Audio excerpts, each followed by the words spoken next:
जी बिल्कुल। Irrigation sub division नौकोट माने कंदड़ा कोटा शाख डेटी माइनर होता माइनर सामरोटी माइनर में वाराबदी शेड्यूल मुताबिक 15 छॾियल पानी अणपूरो हुअण ऐं मुंड ते इरिगेशन अमले जी मिली भगत सां थींदड़ पानी चोरी खिलाफ़ आबादगारनि पारां जेको नौकोट मीरपुर मेन रोड ते जेको धरणो एहतियाती धरणो हयो वियो आहे। असां धरणे में मौजूद आहियूं। अचो त तव्हांजे आबादगारनि सां ॻाल्हाईंदासीं। आबादगार जो कोटा शाख से गॾु थिया आहियूं। ही पुरअमन एहतजाज आहे असांजो पाणी जे लाइ। असांखे रोटेशन जे 15 ॾींहं जी रोटेशन बावजूद भी असांखे पोयां हिन गुज़िश्ता सीज़न में कॾहिं बि पाणी पूरो फुल गेज कोन थो मिले।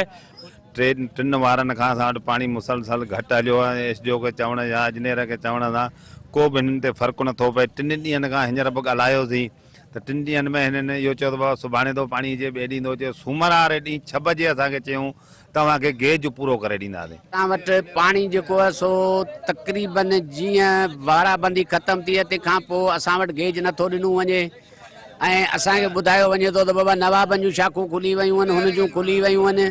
जॾहिं रन शाख हले थी उन्हनि जो मोचड़ो आहे त हफ़्ते मंझि हिकिड़ो इंच लाथ नथी अचे। जी त तव्हां एहतजाज कंदड़ आबादगारनि जूं ॻाल्हियूं ॿुधियूं। हिन जो चवणु आहे त इरिगेशन सब डिवीज़न नौकोट में नायल अमलो मुक़ररु कयो वियो आहे जेको हथु वठी मुंड जे आबादगारनि या बासर जेके आबादगार आहिनि उन्हनि जूं शाखुनि खे पाणी ॾिनो पियो वञे। पर आकोटा शाख डेटी ऐं होता सामरोटी माइनर खे पाणी नथो ॾिनो वञे। सबबु असांजो जेके ज़मीनूं आहिनि उहे मुकमल बंजर बणिजी वियूं आहिनि। असांजा फसल मुकमल तबाह थी रहिया आहिनि। हिननि वज़ीर आला सिंध आबपाशी वज़ीर ऐं आला इख्तियार खां मुतालबो कयो आहे त इरिगेशन सब डिवीज़न नौकोट में आयल अमरो मुक़ररु करे पाणी जी चोरी ते कार्रवाई कराए असां सां इंसाफ़ कयो वञे। जी।